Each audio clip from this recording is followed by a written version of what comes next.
বলবো গুন্ডারাজ, আপনি বলবেন খতম করো গুন্ডারাজ। पश्चिमबंगेर गुंडाराज, पश्चिमबंगेर गुंडाराज। अभी हम लोगों का ये चैलेंज है, पूरा पश्चिम बंगाल को हम लोग अपना मैदान बनाएंगे, रोक सको तो रोक लो। पश्चिमबंगे गुंडाराज चलते पारे, चलबे ना तो ताहले गुंडाराज खत्म करते होबे।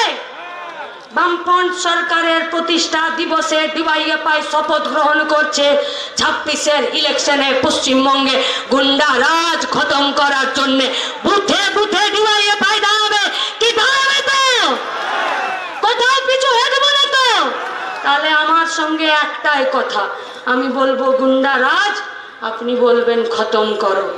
আর এই মাইকের আওয়াজটাকে হারিয়ে দিতে হবে। কেন জানেন? কারণ ওরা আমাদের আওয়াজটাকে হারিয়ে দিচ্ছে। মোহাম্মদ সেলিম ওদের চৌধুরীরা জিতবে না। কেন?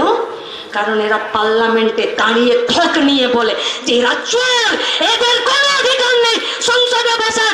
তাই মোহাম্মদ সেলিম আর অজিত চৌধুরীদেরকে হারিয়ে দিতে হবে। তাহলে জিতবে কে?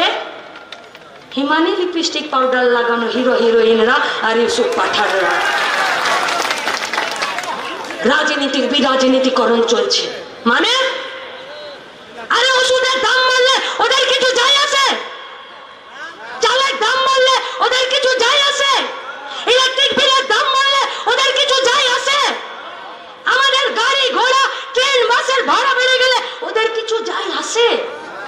আসে না গো, আসে না। এই বহরমপুরের মাটিতে ডিএম অফিসে যতবার ডেপুটেশন দিতে এসেছে এরা আটকে দিয়ে পিটিয়ে দিয়ে জেলে ভরে দেয়নি, আমাদেরকে দেয়নি।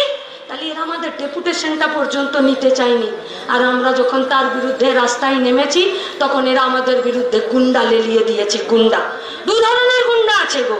একটা তৃণমূলের চুরির পয়সায় বাগানো আমাদের এলাকার গ্রামের ছেলে মেয়েগুলোকে এরা গুন্ডাতে পরিণত করেছে, এরা আমাদেরকে পেটায়। আর এক অংশের গুন্ডা আছে, পুলিশ নাম ওদেরকে, খাঁকি গুড়বুর্দি পরে নিয়ে আর আমাদেরকে পেটাচ্ছে।